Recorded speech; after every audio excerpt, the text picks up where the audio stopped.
I don't have an actual factual number. And how did you tell his mom that her son was gone? So it's just competitive energy and things that you say about other artists while you're in hip-hop culture. One could watch this and think that you really hate because of the things that you post on Instagram. And I die in the street about this shit, man. This shit dead serious to me. And then when I do rap shit, man, this shit is full of this type. 50 Cent leaks clips of T.I. documentary. And it's devastating. You recognize who that is? Yeah, that's Phil. Oh, that's his body. I felt that, you know, all of those rounds were fired for me, you know. What happens when the internet's most notorious troll stops trolling and actually pulls the trigger? On March 5th, 2026, 50 Cent posted, then deleted, an Instagram screenshot with a single headline, 50 Cent reportedly developing surviving T.I. and Tiny documentary. That one post turned the entire rap industry upside down because this wasn't a meme. This was a warning. To really understand why that deleted post hit the way it did, you have to rewind. Back to the moment that first cracked open this entire feud. 50 Cent and T.I. is back at it. 50 Cent jumped out there. He let him know that he's putting out a documentary surviving T.I. and Tiny. Man, listen to this. I'm gonna play where T.I. told 50 that he was getting ready to do the same thing to him. And then now 50 announced that he did it. We already know 50 know how to do it. It started with what was supposed to be a celebration. T.I. and 50 Cent were in talks for a Versus battle, that iconic platform where rap legends face off catalog to catalog, bar for bar. T.I. described it publicly as being about celebrating each other's catalog, a mutual respect moment that fans had been dreaming about for years. Two of the most decorated rappers of their generation, finally in the same room, honoring what they'd built. Okay, so first, like, you know, it was really about celebrating each other's catalog. Me and this nigga talk back there, bro. This nigga, I ain't just called a nigga out the blue. Me and this nigga talk like this. You talking about you were 50? Yeah, man, we talk about this shit, man. This shit just come out of nowhere. But then 50 Cent did what 50 Cent always does. He flipped the script, he denied any agreement had ever been made, played completely dumb in interviews, acted like the whole Versus idea was news to him, and then dismissed T.I. publicly with the cutting nickname King Rat. In hip-hop culture, that's not just shade. That's a direct accusation of snitching, the worst label you could put on someone in the streets. He told T.I. point blank to keep his name out of his mouth. Because if you tell it, you can't even look forward to going home. It's gonna be hell. Where you going after you get out? The neighborhood ain't accepting that. You bitch ass nigga, we heard you's a rat. Look, even for me personally, my character, they would try to attack my character. They'll say he a rat or he just a snap. Yeah. All you gotta do is ask him who I told him. T.I. was furious, and he didn't keep that fury private. He went on the $1 Million Worth of Game podcast and said exactly what he felt. We talked about this. We said what we were going to do. When I jumped out there, he acted like he ain't know what the f was going on. The betrayal was real, loud, and public. What made the whole situation sting even deeper was the timing.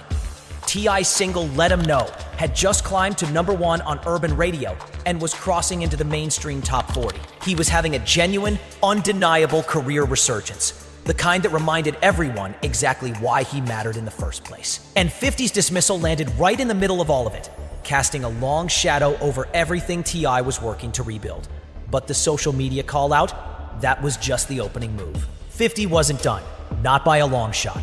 There's hip-hop beef, and then there's the kind of war that stops being about music entirely.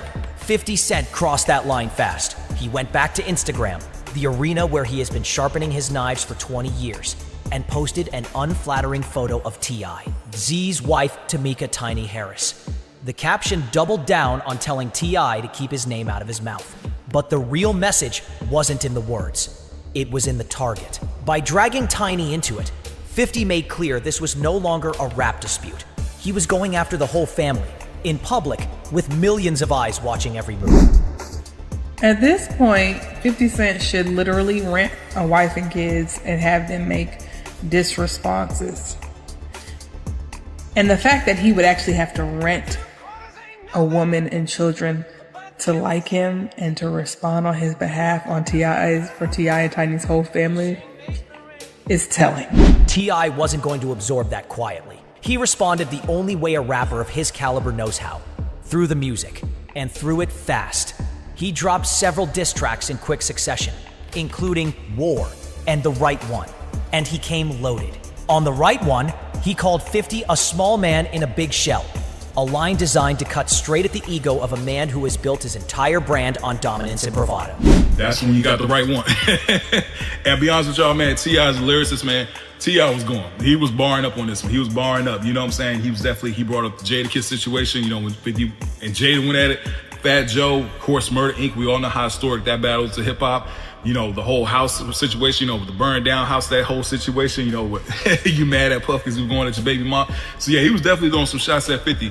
And to me, at a point, and like I said, I'm a fan of both T.I. and 50 Cent. It gets to a point with like the memes and stuff like that. Like, all right, where that's limit? In my personal opinion, man, it's time to bar up. But the line that really set the internet on fire was T.I. calling 50 a 5-0 dispatcher, a direct accusation that 50 had cooperated with federal law enforcement, and claiming he had paperwork from men incarcerated in prison with 50 Cent's name on it. That's not a bar. That's a documented accusation, the kind that echoes in places far beyond a streaming platform. And then the Harris family made it a full-blown declaration of war. T.I.'s sons, King Harris and Damani, both dropped their own diss records, aimed directly at 50 Cent. I treated people how they treated us. You know what I'm saying? It wasn't nothing that I wanted to do. It was just something that just had to be done. Domani, also you dropped a record. It felt more, did you get any inspiration from, like, when I heard it for the first time, it reminded me of like Meet the Grams? I would say, man, I just have questions. I just genuinely have questions. And I'm an understanding individual, and I know the reason people do certain things, it probably stem from how they grew up, how they was raised, even me.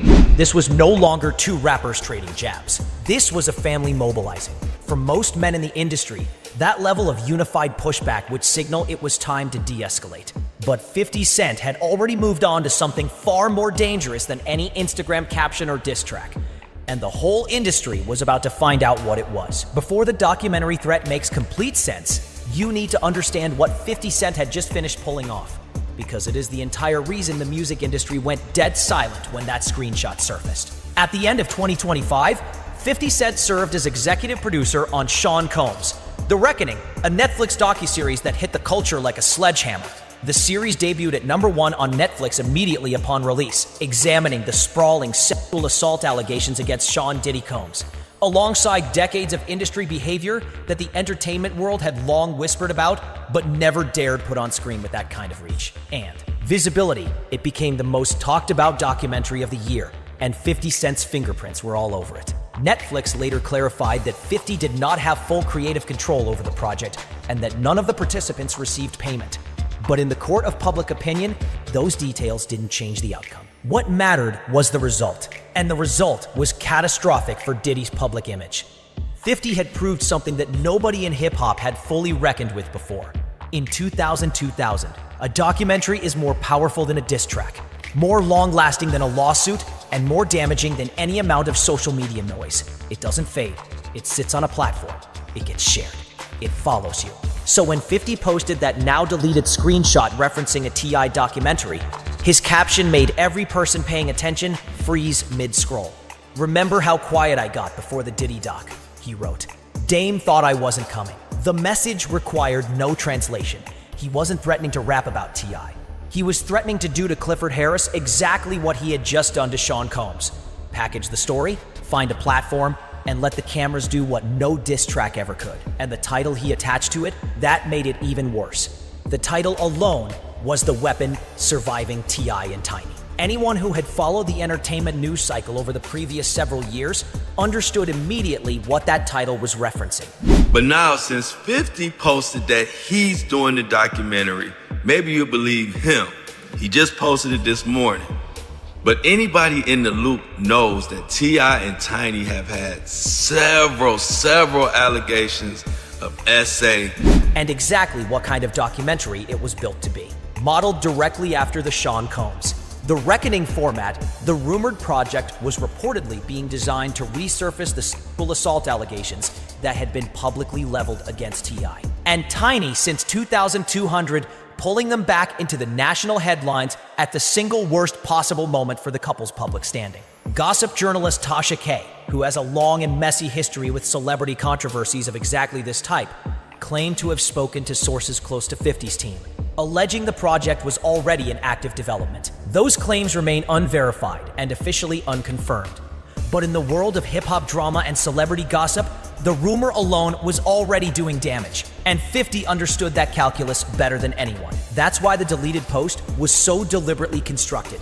He posted it at peak hours, let the internet screenshot and syndicate it across every platform, let the headlines write themselves, and then yanked it down, leaving just enough smoke in the air to make everyone wonder whether the fire was already burning. The deleted caption also included a direct vicious line aimed at T.I.'s promo run. "I hope this doesn't mess up your promo tour. They're gonna ask about your 20 sexual assault cases." That line wasn't accidental. T.I. had positioned his upcoming album Kill the King as his final statement, a legacy project meant to close out one of the most storied careers in Southern rap history, on his own terms. Every interview, every magazine feature, every radio spot was supposed to be about the music. 50 Cent was threatening to make every single one of them about something else entirely. And the legal history behind those allegations? It's far more complicated than either side wants the public to know. This section demands precision because the facts have been distorted in every direction by everyone with something to gain from the narrative spinning out of control. In March of 2001, attorney Tyrone A. Blackburn held a press conference that genuinely rocked the entertainment world. He announced that more than 30 women had come forward to accuse T.I. and Tiny Harris of forced drug, kidnapping, sex assault, and intimidation, describing a pattern of alleged behavior spanning more than 15 years and crossing multiple state lines. The accusations were detailed and deeply disturbing, and they dominated entertainment news for weeks. It's already been known that there are 30 women, at least, that have had allegations of being kidnapped, drugged, raped. Y'all know what those words mean. And 50 Cent is saying he got 20 in this surviving T.I. and Tiny coming. The LAPD opened a formal investigation. Law enforcement reviewed the claims seriously enough to dedicate investigative resources and interview potential witnesses. After a thorough process, however, they declined to file any criminal charges, citing the statute of limitations as the principal legal barrier. Too much time had elapsed between the alleged conduct and the formal complaints for prosecutors to pursue most of what had been alleged. That legal reality did not amount to a declaration of innocence. It meant the criminal justice system had a specific narrow window, and that window had long since closed. On the civil side, the fight continued longer. But in August of 2024, a federal judge dismissed one of the most prominent civil lawsuits, with T.I. and Tiny's legal representatives stating the court had determined the plaintiff had no viable claims. T.I. and Tiny have maintained a consistent, unwavering position throughout.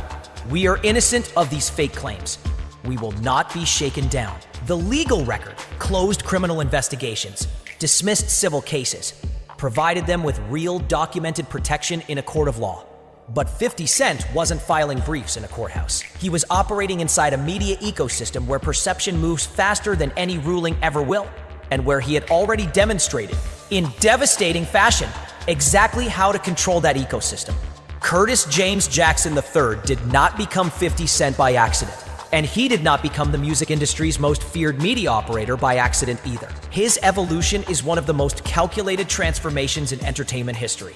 From battle rapper to multi-platinum artist to social media troll to full-scale documentary producer. Each phase more dangerous than the last. In the early 2000s, it was diss tracks that made careers evaporate. By the 2010s, it was Instagram posts, memes, captions, unflattering photos deployed with perfect timing to humiliate targets in front of tens of millions of followers before they'd even had their morning coffee. But by the mid-2020s, 50 had upgraded his arsenal to something the music industry had no real defense against. The Diddy documentary made that clear in the starkest terms possible. It demonstrated that 50 Cent could now attach his name to a project that would sit on Netflix indefinitely, be served algorithmically to new audiences for years to come, and permanently alter how the world viewed someone he had decided to target. Netflix's clarification that he lacked full creative control and that participants weren't compensated did nothing to soften the impact. The outcome was the thing that mattered. And after the docuseries aired, 50 let it be known that approximately 140 hours of additional footage existed that never made it into the final cut, hinting openly that he could push that material to YouTube directly. No network required, no editorial filter, no approval process.